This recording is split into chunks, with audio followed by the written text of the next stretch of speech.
Ja veieu que s'aixeca. Keep them up, because now we'll show the robot. I ara anirem a veure el robot, que ja veieu. Can you move them a little bit more? A veure si els pot moure una mica més. Up and down. Doncs ja veieu que el robot reacciona perfectament amb la Nonny. Nonny, I'm ready to interview you now for a few minutes. Li farem una entrevista a la Nonny per veure què li ha semblat aquesta experiència. You're a journalist, ella és una periodista, i fa una estona ha entrevistat un científic de Barcelona. You just interviewed a researcher from Barcelona, but in a body of a robot. What was that experience like? So for me, it starts to feel very natural after a while. Occasionally, there's some problems with the eye movement, my head if I move too fast.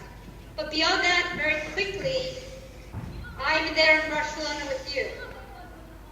So how did I end up in two places at once, right?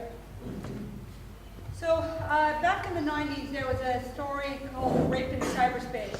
And it was a story of how in this text-based virtual world where people were hanging out, somebody hacked in and a guy started raping the women.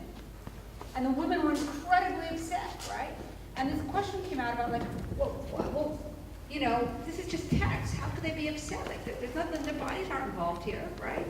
Well, it turns out that we're really actually quite connected to our virtual selves and how we imagine ourselves in other places. And in this particular researchers whose lab I was working in for that video, Mel Slater and Maria Sanchez Vives, they call it rare, response as if real, because the digital sense of presence is quite powerful. In this video, this study, this guy, he's seeing himself from behind. That video feed over his eyes, go into that camera, and he sees himself from behind. And they brought a hammer down by the video camera, and he jumped. Why? Because he felt like he was where he was seeing the world, not where he was actually sitting, right? And it seems that we're really hardwired to adopt the representations of ourselves as real. The sense of, you know, how we imagine ourselves, where we see ourselves. And, you know, I decided to employ these ideas for something that I'm calling immersive journalism, which isn't really a new idea. Journalism has always tried to carry the reader or the audience to, you know, places in the world. A U.S. reporter for World War II called it The View from the Ground. And we had a very famous broadcaster in America called Walter Cronkite. And he did a series of films between 1953 and 1957 called You Were There. The Mexican province of Texas is not a part of the United States, although it has been populated by a steady stream of Americans. These Texians, as they are called, are Mexican citizens. Their province is part of the Mexican nation, but their difficulties with the central government have steadily increased. Now there is open rebellion. March 5th, 1836. The siege of the Alamo.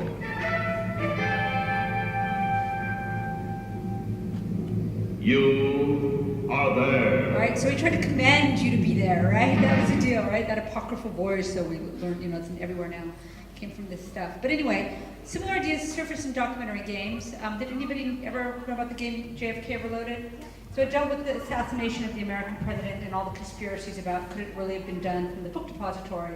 And so they put you in the book depository and let people take shots, essentially, in the game. And eventually somebody was able to assassinate the president and they took the game off the web. And the idea was, like, guess what? It could be done. So that kind of killed a lot of thinking about it, like, you know, conspiracy stuff. There was something called Kuma Wars. There's a company called Kuma Wars that does a lot of recreations. And in the first John Kerry, George Bush presidential race, John Kerry was questioned about the validity of getting a medal when he was a swift boat captain in Vietnam. So they let you play John Kerry to see whether maybe he deserved the medal or not, right? And then one of our most controversial ones, and I'm very curious about that Anne Frank game now, was called 9/11 Survivor, and which you just basically played a survivor in the World Trade Center. And people find this really difficult, but I can tell you, the students who made the piece, one of them was sitting in his dormitory, and it was 3 in the morning for him playing a game, and he had his TV on, and he looks over the TV, and he sees this footage of people jumping from the World Trade Center. And he was completely, you know, panicked, freaked out, emotionally caught up in it. And he went in and he hacked into this game to build this piece, and he took out all the guns and the violence and everything and tried to just sort of deal with what he'd experienced and what the story was and what was going on, right? They were sued, and they ended up having to pay $30,000 to the gaming company for having illicitly done what they did. I think now they would get away with it for fair use, but fair use wasn't so strong in America then. The other developer was asked, when he talked about the game, he said, the game itself is not really a game at all. It keeps no score or actual track of time. It's merely a moment caught in time. And I would suggest that's what we are really trying to do in journalism.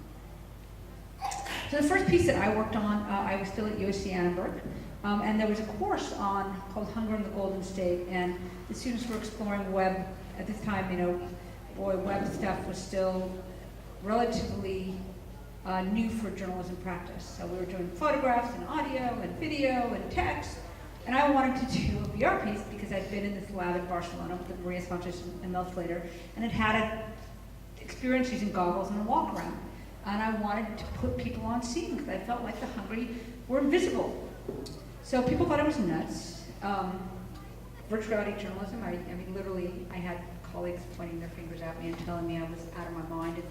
And to emphasize that, when I was in the middle of making this piece, Annenberg did not renew my fellowship at the journalism school because they thought I was so completely out of my mind. But in the meantime, I had this great intern, and she and I were recording audio at food banks in the United States during the big downturn for us. And a guy waiting in this long line who had diabetes, his blood sugar dropped too low, and he collapsed into a diabetic coma.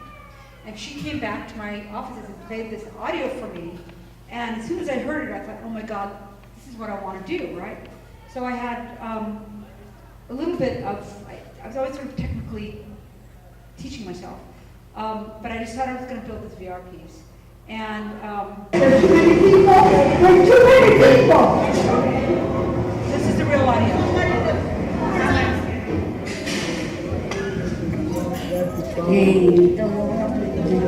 Okay, he's having a seizure. Okay.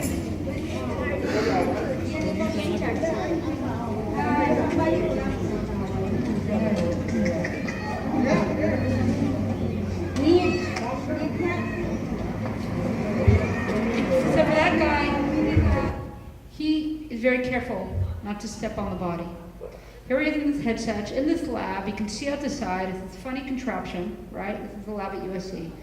And he's really careful because for him, the guy is down at his feet. He's in the room with him at that point, right? So he's watching what's going on and he's gonna walk around the guy. So that crazily, that piece got into the Sundance Film Festival. And those goggles that we had, they were called the Wide 5, and they were $50,000. And the head of the lab was like, there's no way you're taking that to Sundance. So we had to kind of cobble some shit together, and there was a young kid in there, as you can see, bent over those goggles, and another guy, that guy Ty Fan, I think is one of the bigger unsung heroes. And we showed up at Sundance with 2 pairs of duct tape goggles that looked kind of like this, right? And I had no idea what people were going to do. So this is opening night.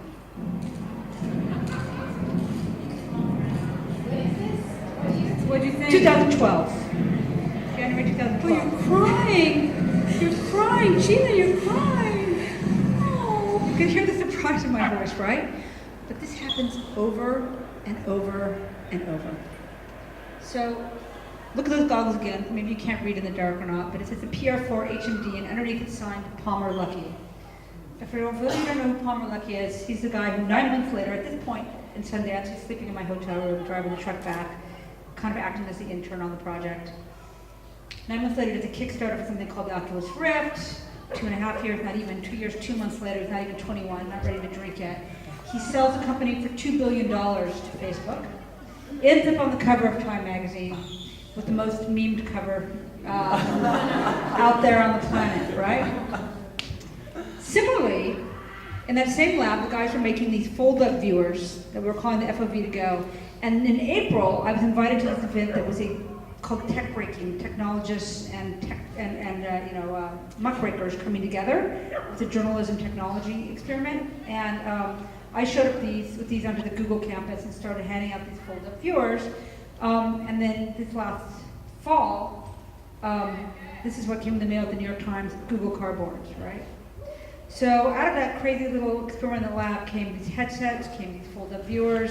It was a pretty astonishing space to help, what I would consider like the rebirth of VR, which we've seen it before. So I want to talk a little bit about the difference in the VR things, right? Walk around VR or volumetric VR. These are all the goggles. Downstairs we have the Vive, the Morpheus, which is the Sony goggles, the Oculus, latest Oculus, a little different than those duct tape goggles we showed up with, right? But all of these headsets are going to let you walk around. The Vive comes out in April. Morpheus comes out this summer. I don't know if Oculus is announced yet, but I can tell you that in January, when they went on sale, about 1 million headsets sold out in 10 minutes. So I use this volumetric experience also to tell the story about this guy. It's named Anastasio Hernandez Rojas, and he was brought to the United States as a young boy from Mexico, lived in the country for something like 27 years without ever being in trouble with the law. A little longer, I'm a little tired here, but on Mother's Day during the downturn in the US, he stole a bottle of tequila and a steak for his wife. He was deported. She had young kids, so he quickly stuck back into the country or tried, got caught by Border Patrol. They roughed him up. He complained to the supervisor. The supervisor, rather than doing anything about it, sent him in this dark pen, and he ended up being beaten and tasered to death. So to give you an idea, this is a good video that shows how we recreated the events of that night, and we used audio from 2 cell phones that captured some grainy footage of the moment to give us a sense of what transpired that night.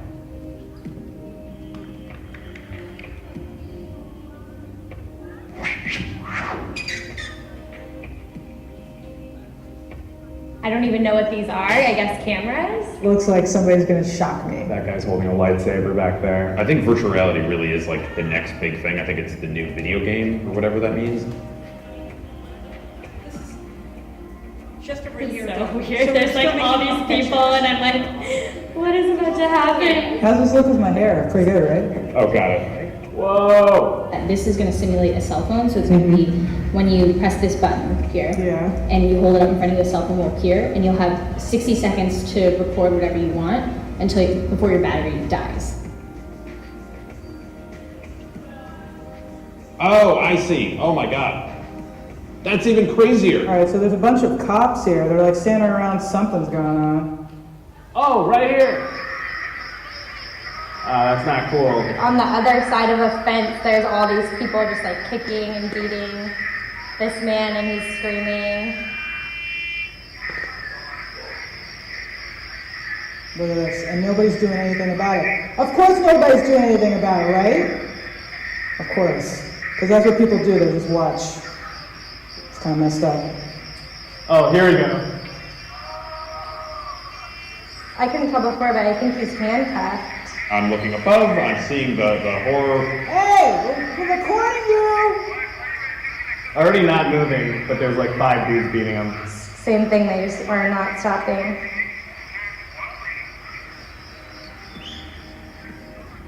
I don't know, I mean, I can't believe that like is real. Did not expect a recreation of a real life beating. So I thought it was going to be some sort of possibly some entertaining game. That was not the case. You feel kind of like helpless and isolated. Hopefully in that situation you actually would be able to like somehow stop it, but I do think like the next best thing is recording it. And I wonder what I would really do. Like, I know you want to say stuff, it's okay to say stuff, but it's like, I don't have the power to go and arrest the police.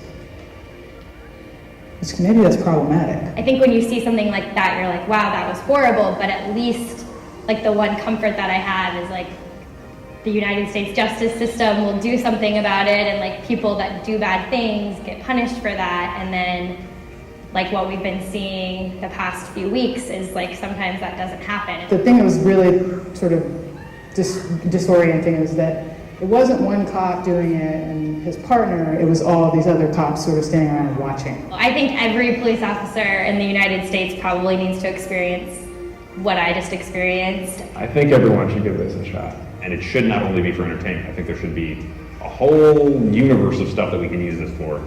And this is definitely something I didn't consider at all, and it's really effective.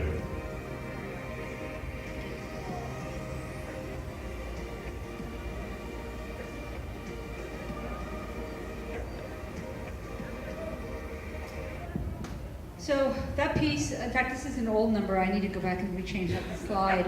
But here is a story that the American press did a little bit on, but it never got much attention. And so by taking VR to BuzzFeed, we ended up getting more views about that case. And there's pages and pages of discussion about race in America on the YouTube page. So I think, that's one thing that I think is important. You've got to start the discussion around this sort of stuff. So a little bit more about how we constructed the piece. This young woman was the one who was able to sneak out the grainy footage that showed how many officers were involved in this beating of this hog-tied man. What was happening that night was the Border Patrol was going around and confiscating people's cameras and their phones, and she had to shove hers in her purse and sneak out with it, because it was a bridge. By the way, that bridge has now been destroyed, so you can never, after this case, you can never oversee the Border Patrol anymore, amazingly. But anyway, I brought her to the lab, and what I did is I scanned her.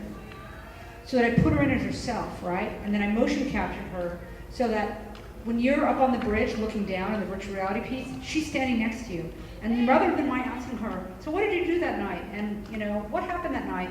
I had her move like she remembered moving, walking across the bridge, pulling out her cell phone, and yelling when she remembered yelling. I had her recreate her own memory of the night through her body as much as through her words. And I think this is something that will become more common. And again, with those crazy goggles in this room that's brightly lit, there's all these people trying to see over the edge of the bridge over and over again, right? It's embodied, you're involved with your body as much as with your mind. So in 2012, I want to say, God, things are happening, no, 13, this was at the world, end of 2013, that was when Project Syria, which is down below, was commissioned, right? By the World Economic Forum, and it was at the World Economic Forum in January of 2014. And for those of you who aren't getting a chance to see it downstairs, here's just a little trailer.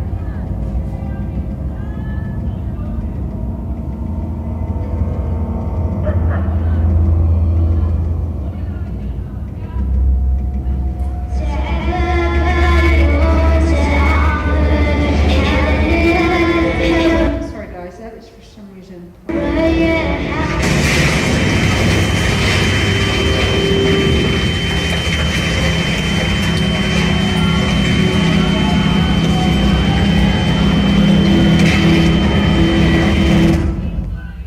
Okay, so that ended up at the World Economic Forum thing, and major world leaders saw it. People like Peter Gabriel, John McCain, if some of you know, was a big senator in America and ran for president. But most importantly, it was the Syrian contingent who felt really uplifted that somebody was trying to tell their story at a space like that. And I said this before last night, if you weren't here, I talked about the fact that it went to the Victorian Albert Museum, which is one of London's premier museums, but it wasn't advertised. And they put us in the tapestry room. So you had to be just walking by and see us with our crazy getup. And then people would try it, right? They'd come in to see the tapestries and they'd find these crazy modern camera setup. So at the end of 5 days, no advertising, so anybody who saw it just happened to walk by and give it a shot.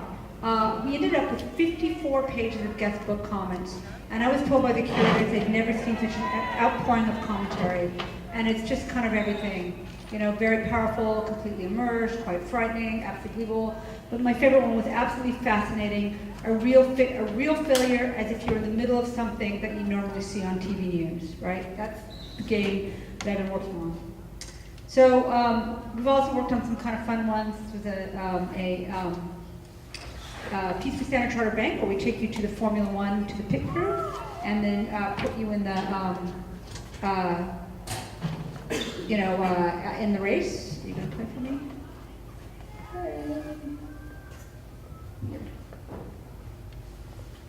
It's not playing. Oh well, there's a kid in the middle of it. And here's another one. You can see he's completely embodied. He's completely engaged. I was going to try to have a video where I said, hey, this is so cool. The reason why the so cool is important is just showing how younger audiences are completely integrated and engaged with this. It's undivided attention, right? Once you have the one thing with the goggles, that's, people can complain about how it isolates you. but it also focuses your attention. You're not looking at your phone or talking to your friends, so when you're experiencing a story, you're really there. And I think that unique, really sharp engagement also has to do with the fact we live in a world where our attention is so often divided that it is a unique thing. In terms of the news business itself, how do you do quick stories? In America, we had a story of a kid named Trayvon Martin, who the neighborhood vigilante decided was a thief, and ended up shooting and killing him. And we in the team managed to pull together a story about him in about a week and a half with just one person full-time, another person part-time. We took architectural drawings and we redid the apartment. There's something called Turbo Squid, for any of you who want to try this. The perpetrator, the guy, the vigilante who shot and killed him, we were able to find his car already pre-made as a model, so we could have his car in the scene. I think it was about $130, and we had it downloaded within like 5 minutes. So the turnaround could be quite quick. Here's a little video to give you some ideas. Let me try my videos. Hang on, guys. I'm going to reconnect that video. 1 second, please.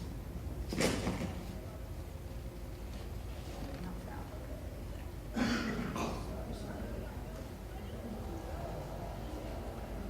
give you a second. Sorry.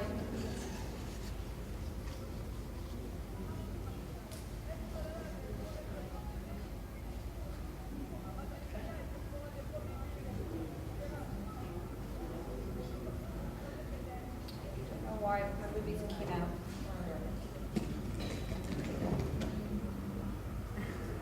Yeah. Dark hoodie, like a gray hoodie, and sweatpants and white tennis shoes. So we used the audio from a real call to the police by the vigilante. He's just staring at me. Shit, he's running. He's running. Which way is he running? Down towards the entrance of the neighborhood. Okay. Which entrance is that to be heading towards? The back entrance. So this is also something we've been doing a lot, which is to try to use audio from 911 calls or other captured audio to then rebuild the VR. So now I'm going to talk a little about spherical video or cinematic VR. And the kind of stuff that you'll see on Google Cardboard, you often see on the Gear VR. It's the stuff that Gobbo's is so good at. Here are some of the cameras. So there's many types now.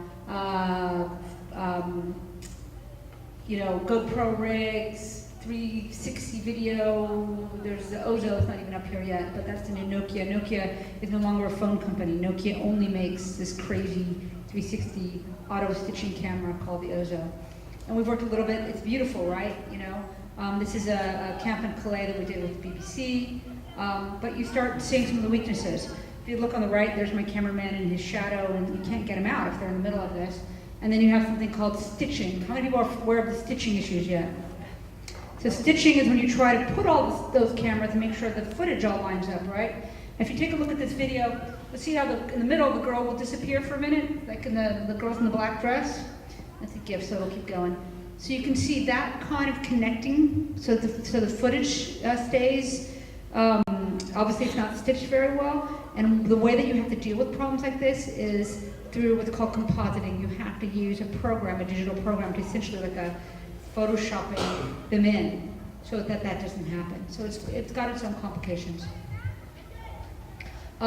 Kia is another piece that on domestic violence we did, and the way that we reconstruct the world is we got a hold of Freedom of Information Act, which is a thing in America where you can request material from police and other organizations.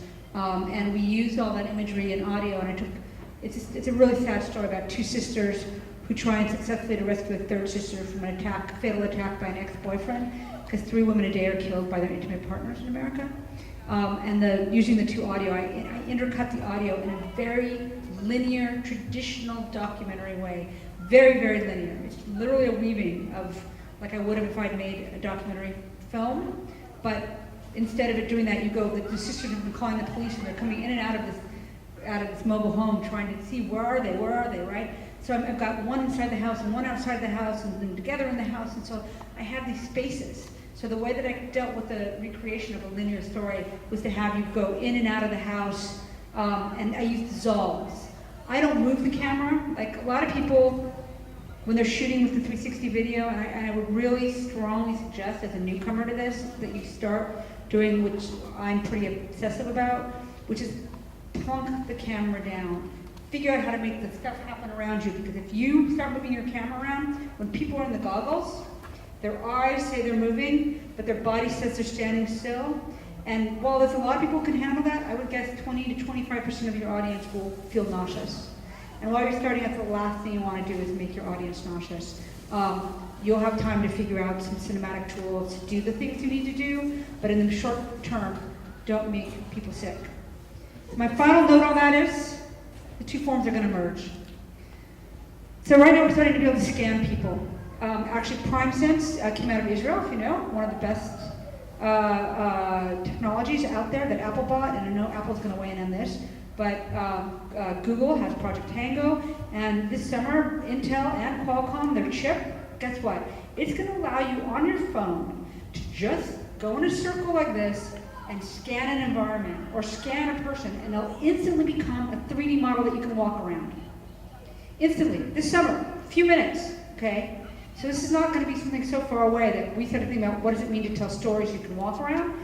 The thing is, you can't have motion yet. Like when you scan a person, they're just going to be frozen in that one position. But everybody's phone is going to have that chip, right? We did a project. It's a 3D picture. It's a 3D is a terrible word, isn't it? We don't have the vernacular yet. Yes, 3D in the center of this object. It'll be a photograph. But if I did this chair, you'd be able to have it in the scene and walk around the chair. If I did you guys, you'd be fixed, but I'd be able to walk around you. That's more of a photograph.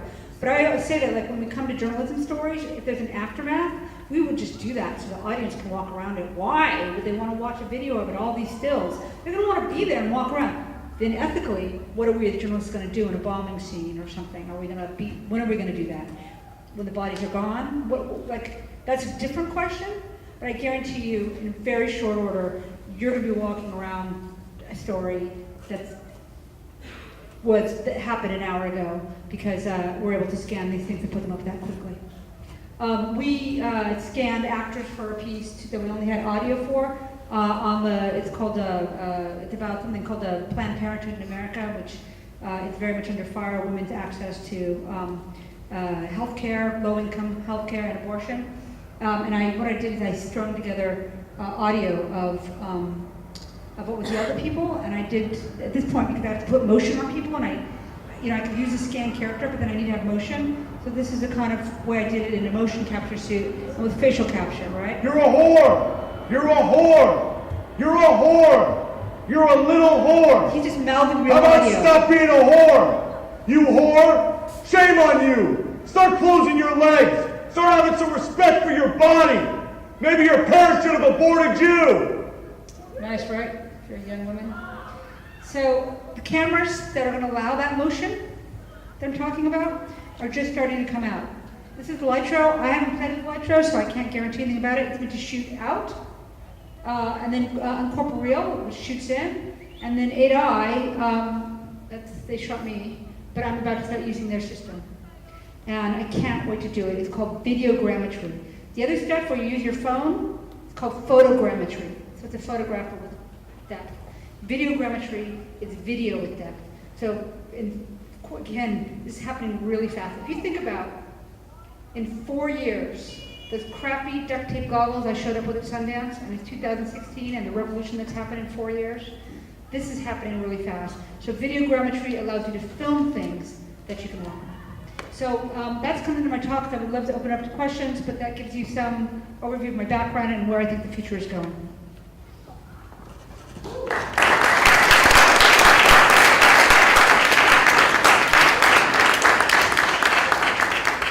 Questions?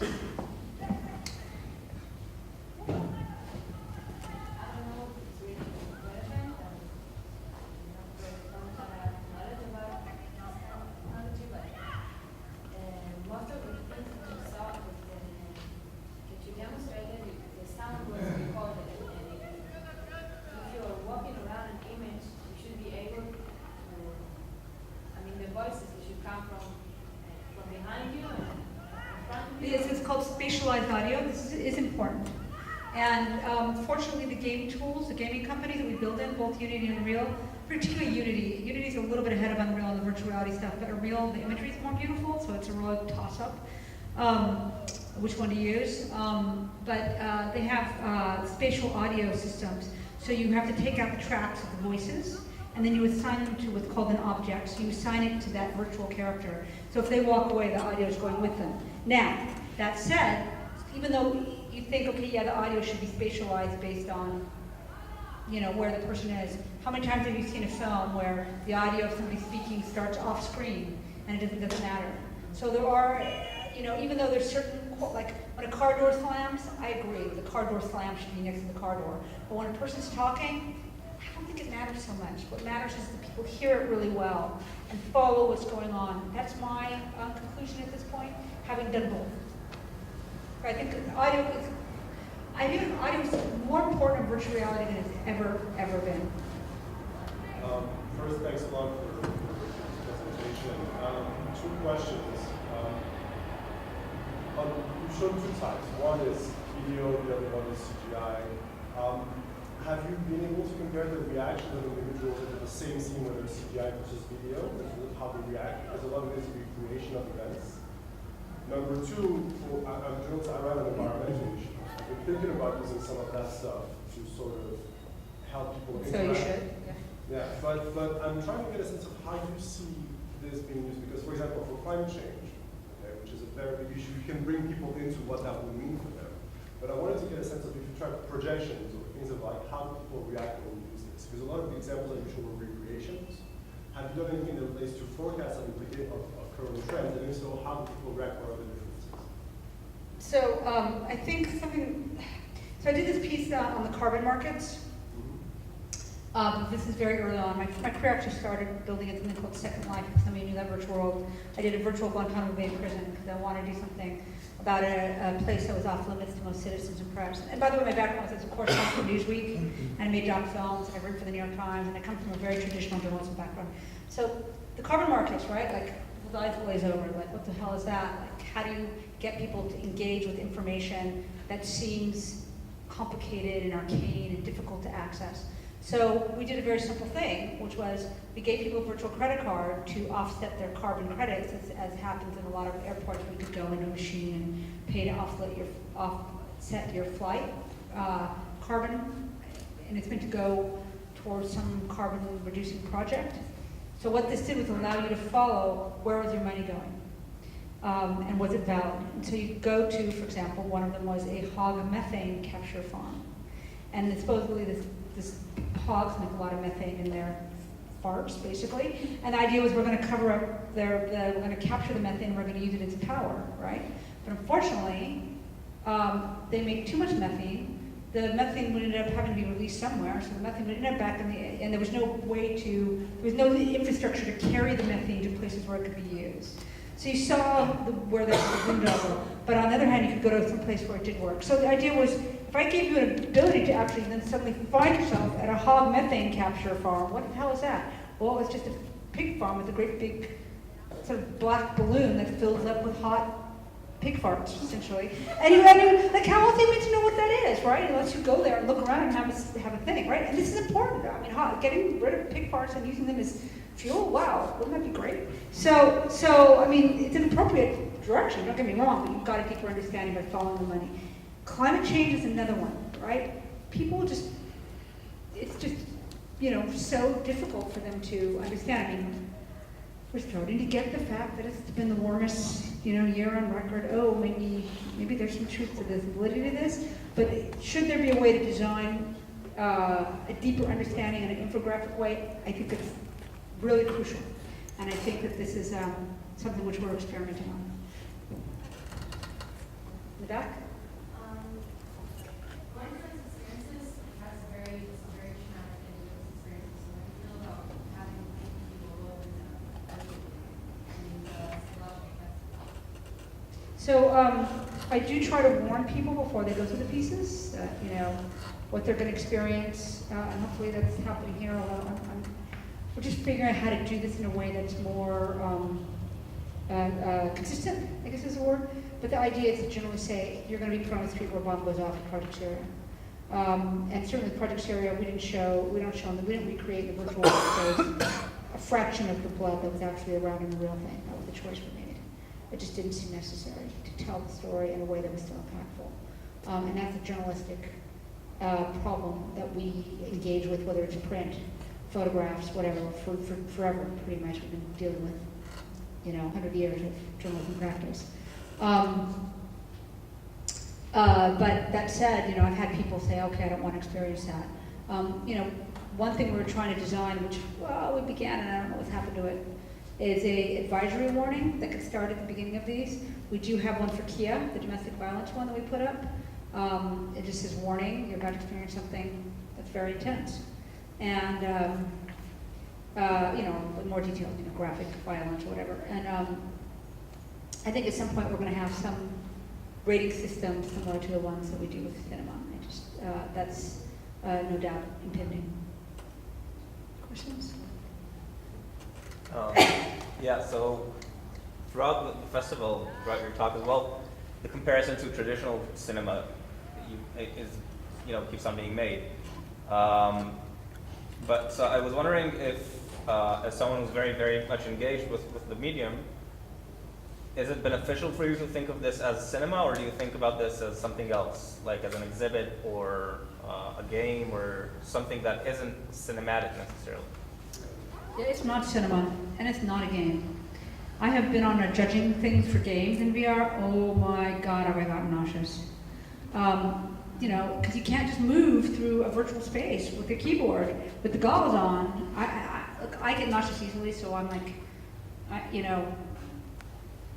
in that picture with Palmer and Ty, where Palmer's got the whole goggles on and looking at a screen, that was like me going, that makes me sick, we gotta fix it. But, what is the problem here? And there's these little dots that we use for where do we put the viewer's eyeballs. This is all the early stuff we're working on to try to deal with the fact that I was, I'm very sensitive, I'll put it that way. So, it's not cinema, because you can't move the camera the same way we do in cinema. You can't cut the things. Forget the close-up. Forget the close-up. Forget the close-up. So how do we tell the story and call your attention to something when eventually I guess we'll have people's faces coming closer to the camera, but it's gonna be very different if it feels like an embodied, you're embodied and there's this big giant coming towards you. And maybe like the jump cut, people will get used to that. But right now, we don't have that ability. If you're making something right now, forget the close-up. You don't have to have a close-up to tell a spatial story. You start with, close your eyes, your body's in a space. How does the story, how do you feel the space? How do you feel the people behind you? Why is that important to where you're sitting right now? And you start there, and then you have to move forward. And I guess because I've been doing this long enough that, I'm pretty good at being able to say, don't do that. So people come to me and they want to make pieces, right? And they'll come with an idea, or they'll come with a series of ideas. And I'll say, throw out ideas number 1 through 3, because, it doesn't have the spatial feeling that's critical at this juncture for making these stories. Again, I always say this juncture because you guys may go out there and make something amazing and totally prove me wrong and make me a liar. But I would say that today, doing the spatial narrative is unbelievably powerful. Like in the Kia piece, I had a woman say the other day, I've never been in the room with someone with a gun before. Because you're in with these characters, you're right next to them while he's got a gun threatening this young woman. And that feeling is enough. You don't have to have a close-up. The close-up is, I'm standing next to these people while this crazy fucking shit's going down. Black shirt? Yeah. You're trying to apply the knowledge that you have about the VR to a more historical, adjust the bystanders viewpoint from a more historical point of view. Yeah, and that is so exciting as a space for me. I find that a really interesting space. And I also have to say, this is also going to be used for propaganda, right? So the history is going to be shifted in the way we do things. So how do we have critical thinking? How do we teach our audiences to have critical thinking about this?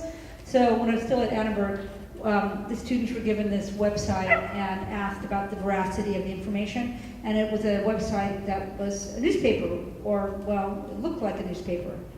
And all the kids were like, oh yeah, it's some newspaper, it's gotta be telling the truth. And then I would say to you that now, those same kids would be like, I don't know, it might be real, this doesn't look like a real, I'd have to check out if this is real or not, right?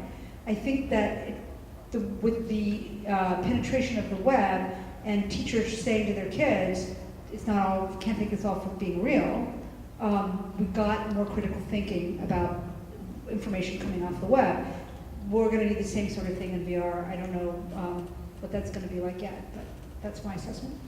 Do you have a question there? Yeah, a very technical one. How do you, like, in what program do you create this measure of Okay. it? So for 360 video, people like we like auto panel a lot. So, but then what you do is once you've got the video kind of put together, most people edit it in Premiere. And then there's something called Nuke, which does that compositing to fix things. So those are the three main ones I would think about. AutoPano, Premiere, and Nuke for 360 video. Yeah, AutoPano, P-A-N-O, AutoPano, Premiere, and Nuke. Then for what we're making, mostly the spatialized stuff, because it has to happen in real time, right? So real time means that when you turn your head, I have to send imagery into those goggles that it happens as fast as that head turn, in the real time that it takes you to turn your head.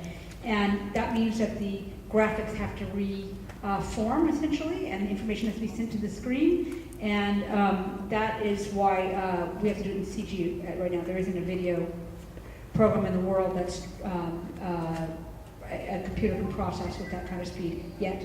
But what we do is we build it on a game engine. So as I said, the game engine Unity, which, guys, I'm pretty self-taught here. I've had definitely people I ask questions to. I went to smarter people than me. But I got a lot of my education on how to code in Unity off YouTube. So I had been a good coder, or I was interested in coding when I was young in college, but I was young and it was all dudes and people kept saying how hard it was, and I backed off from something I should have not been afraid of, and now I got old and then I didn't care anymore. So I was determined to learn how to code, and so that's how I was able to build Hunger. So just to say, I'd like to see more women. Yes, please. Anyway, Unity, free. You can learn on this huge support community on the web. So Unity is a great one. The other engine now that after Unity started kicking Unreal's ass, because Unreal was really expensive, but they make beautiful humans. And Unreal, you do it in blocks of pulling code together, like blocks of what they call scripting, sort of, but it's like, it's different than having to write a programming language. So a lot of people who feel scared by programming like Unreal, and I know Epic, which makes the thing, we're working very closely with them to improve some of the tools. So my guess is Unreal is going to be a lot better very soon. Then the way that we make the 3D characters or 3D objects, you either have two programs that most people work in. One's called Maya, another one's called 3D Max. But to get started on stuff, if you want virtual humans that you need to use as representations, there's companies like AXYZ Design. They have a whole library full of virtual humans, and they're 38 euros, right? So you can buy a character that would take people 3 weeks to model, and you can buy as many as you want. They actually donated all my virtual humans for quite a while. Project Syria, Hunger, I had donated humans. I didn't have, Hunger was at $700. No money. Anyway, it took me 2 years. So I just remember the pain. Sorry. My family to bankruptcy, and I'm not joking.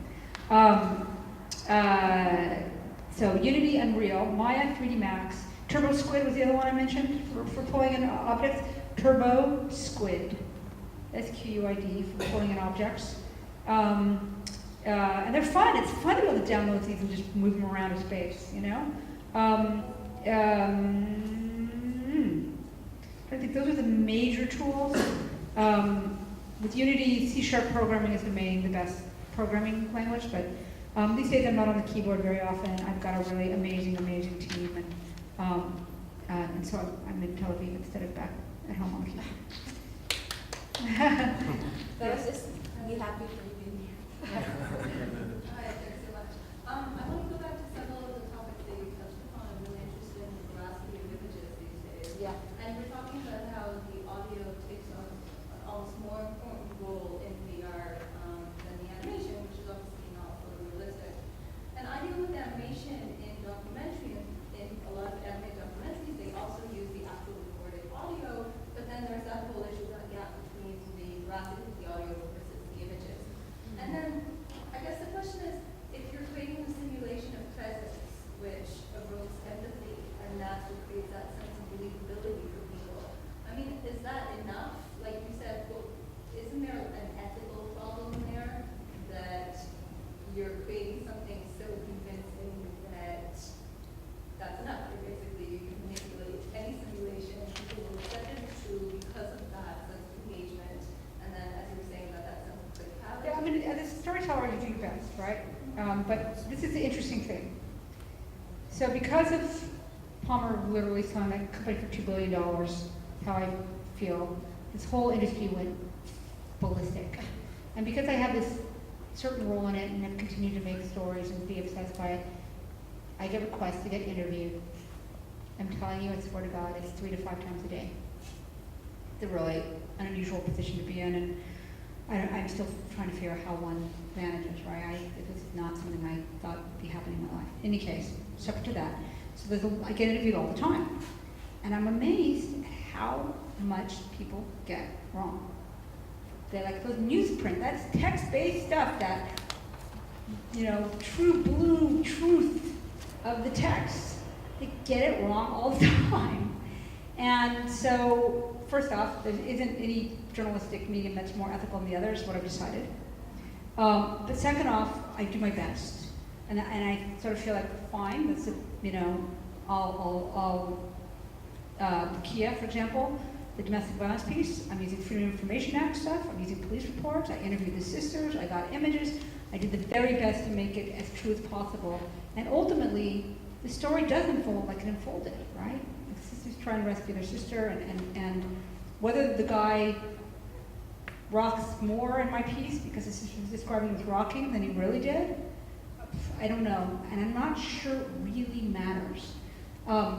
However, in Hunger, when the guy's going to seizure, he passes out. And the emergency workers come and they pick him up and they give him juice and he's okay and they take him away. But with Hunger, with $700 amount of money and apparently I'm going to do this, I didn't have the money to do the animated work, the motion capture work, to have him wake back up and get taken to the hospital and stuff. So people thought he died. And I was like, holy shit, I really fucked that up. So I'm not saying, so those are the two different things, right? Like, I did learn, and I'm hoping that the pieces will retain the veracity, but I would suggest that I'm doing my very best to rely on journalistic principles that have been established. And the question so much is not like, does the animation match exactly, as how do we do transparency? We stopped saying in journalism objectivity, and we started saying transparency. And that means you can get access to the source that the material came from, right? The sources, the information, the blah, blah, blah, the people, some way to have transparency. And that's different because in the web now, you can just click. But in VR, it's a story unfolding, you don't really click. And so what is that going to look like? But are you worried with the fact that maybe, and I know that your work is based on journalistic research and the evidence and the facts, but are you worried that perhaps sometimes it could be too persuasive so that the criticality, as you said, diminishes? That's something that you deal with a lot. The what diminishes? The criticality can be diminished. Sorry, one more time? The criticality. Yeah, can people diminish it? I mean, it's a new medium, right? So my guess is that people will also accept it at face value. That may diminish a little bit, and I don't think it's because they're going to get dulled to the emotional connection. I really don't. People still jump in movies. I mean, these are issues. How do we teach our audience critical thinking? Yes, important. But I'm not. I don't think the ethical issue is insurmountable or problematic as long as good journalistic organizations stay engaged and involved in it. That's my, I know it's a defensive posture, but only it really comes out of having been interviewed so many times and been like, you know, well, Texas is lines on a page and they've got that wrong, and you know, maybe I'm not so bad after all trying to do this. And I'm worried about these issues. I'm worried about them. One question, one comment on the list. I think I would stand in some, ultimately it's a journalist expressing oneself, and then the medium matters. It's just the choice of medium versus another, as long as there's transparency, because the viewer should be aware of that, and one or another, but so, you know, that. But in relation to this, that's my question. Through your work, have you found that the way you look for what story to tell changes? And if so, how has it changed compared to different mediums? Totally look for something different. So totally, utterly, completely. And it's... Because I was looking at I was thinking about some of the stories you described, and I was thinking two of them, I could see a piece being written. Others, you need to have experiential things. I was wondering, how do you go about looking for what's the process? So for me, the process is like, can the story be told in a way that a person can be present on scene without my having to, you know, do a close-up, as I keep saying? Do I need to point somebody in a direction? How do I do a spatialized story? I'll give you another like journalistic, very, very journalistic one we just finished. It's a story on air rage, and I don't know if that's an issue here, but in America people talk about people going crazy on airplanes. And it was always like, oh, those crazy people, right? Well, actually, we put you in a virtual airplane seat. We did this very quickly in a day and a half, again, as a news test. And in that, you're suddenly in an airplane seat, and it says 1985. And then it's like, as the years go by, the airplane seats get smaller this way. They get smaller this way all around you. The people next to you, the planes are like 75% full, and the next thing you know, they're almost 197% full as the years go by. Like you're in the same 1985, 1995, 2005. Today, and then the plane's going this way, and then Americans are getting fatter, right? So people are getting fatter, and there's more of them, and the planes are smaller. It's no wonder people are going nuts, right? So like that's a good idea about the spatialized turnaround story. But also, we're just beginning conversation, so I probably shouldn't even talk about it, but I'm going to anyway. Are you guys familiar with the Underground Railroad in America? Do you know what that story is? Underground Railroad was the illicit, very scary, intense set of secret passages that American slaves would use to try to get to the free North.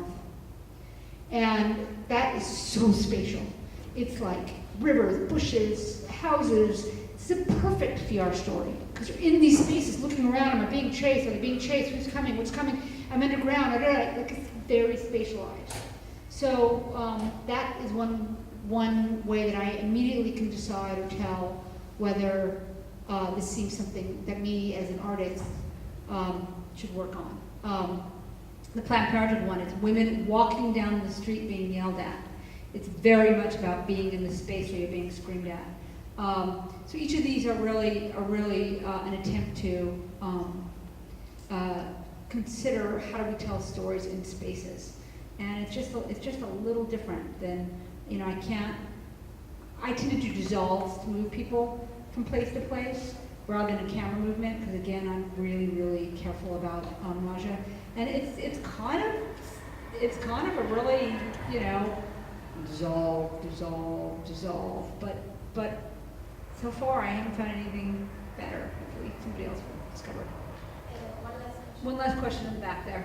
Can you talk about some of the challenges of displaying a VR project in physical spaces or a gallery or exhibition? You talked about how it's something that has some budget issues. You're able to have things like one, and do you think that's an issue for a lot of people nowadays?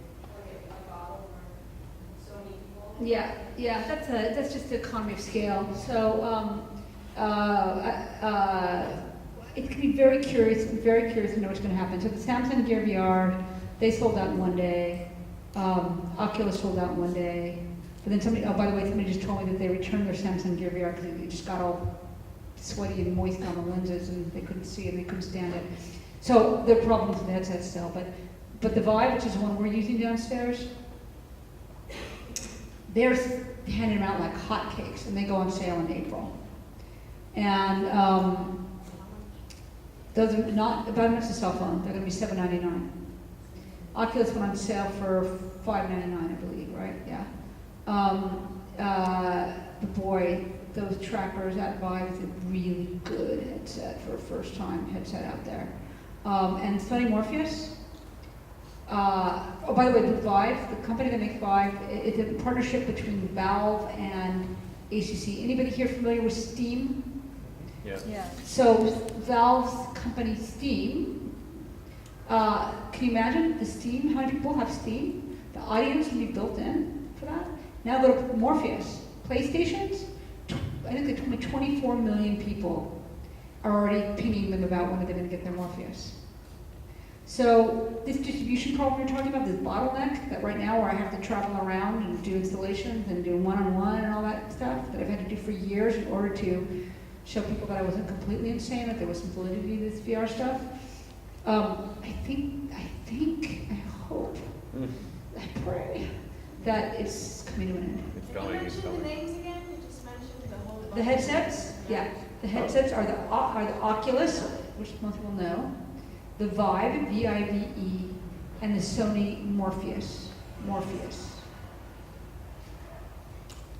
And Morpheus comes out this summer, some point this summer, the PlayStation. Although I heard one rumor that they're just going to skip the PlayStation and have it just stream live onto the goggles. Anyway, we have one in our lab, and it's so comfortable and fun. We've been very lucky that these companies are all partnering with us and allowing us to have their headsets early on to experiment on. And I can't even tell you, like, I've got 9 of the most amazing people. One of whom I'd like to thank right now, as we conclude. Aaron, will you stand up, please?